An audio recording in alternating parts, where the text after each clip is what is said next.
La question réseaux sociaux. Avec Guillaume Charpin. Bonjour Guillaume. Bonjour Margot, bonjour Estelle, bonjour à tous. Guillaume. Depuis 24 heures, nous vous consultons et nous décryptons ensemble une question sur le compte Twitter d'RMC. Est-ce que la rentrée est une source d'angoisse pour vous ? Pendant 2 ans, elle avait été pourrie par la pandémie. Cette année encore, la rentrée s'annonce difficile pour beaucoup de Français. Guerre en Ukraine, inflation galopante et pouvoir d'achat au plus bas. Le retour à la réalité du quotidien peut être brutal. Les crises sanitaires et économiques amplifient les réflexions existentielles et les remises en question. On s'interroge davantage sur le sens de notre vie et de nos choix personnels et professionnels. Déjà qu'en temps normal, la reprise s'accompagne souvent d'un petit coup de blues. Cette année, la rentrée rime avec déprime.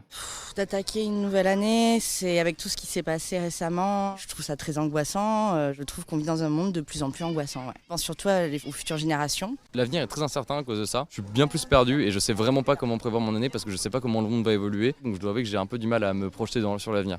Alors justement Guillaume, cette rentrée va être synonyme d'anxiété, en particulier chez les jeunes. Le retour de vacances, c'est toujours une période de transition compliquée. Au-delà du stress qui monte à l'approche du mois de septembre, les 16-25 ans n'ont jamais été aussi anxieux pour leur futur.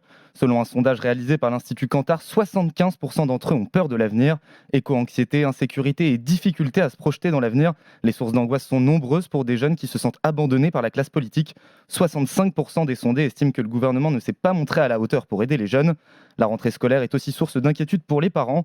Avec une inflation à plus de 6% en juillet, le prix des fournitures scolaires va augmenter de 10 à 25% par rapport à 2021. Même si l'allocation de rentrée scolaire va augmenter cette année grâce à la loi pouvoir d'achat, difficile de contenir l'anxiété et le stress à mesure que le mois de septembre se rapproche. On posera la question tout à l'heure à 8h40 à nos invités Daphné Breton et Catherine Lejal. Comment faire pour prévenir ces angoisses et lutter contre le blues de la rentrée ? La fin des vacances sonne souvent comme une déception, un douloureux moment de retour à la réalité vers un quotidien partagé entre travail et obligations. Mais retour de vacances signifie aussi retour d'un cadre de vie plus strict avec des règles et un rythme à tenir. Renouer avec une bonne hygiène de vie est également essentiel pour une reprise plus sereine. Bien préparer la rentrée, c'est aussi réussir à gérer le stress et l'anxiété qui l'accompagnent.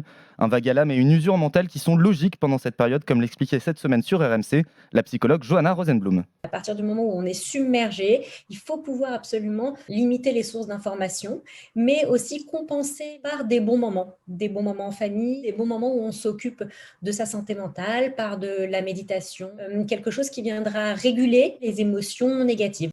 À l'approche de la rentrée, il ne faut pas minimiser ces angoisses qui sont saines et surtout en parler avec ses proches. Ce n'est pas parce que les vacances sont terminées qu'on ne peut pas s'autoriser des pauses bien-être. On peut toujours se permettre des moments quotidiens pour se ressourcer et se faire plaisir, même à la rentrée. Et alors sur Twitter, qu'en pensent nos auditeurs, nos internautes ? Est-ce que pour eux, la rentrée est source d'angoisse ? Eh bien, vous êtes 65% à considérer que la rentrée n'est pas une source d'angoisse. Les premiers jours sont toujours difficiles, mais une fois qu'on a repris le rythme, ça fait quand même du bien de retourner travailler, nous dit Laurent sur Twitter.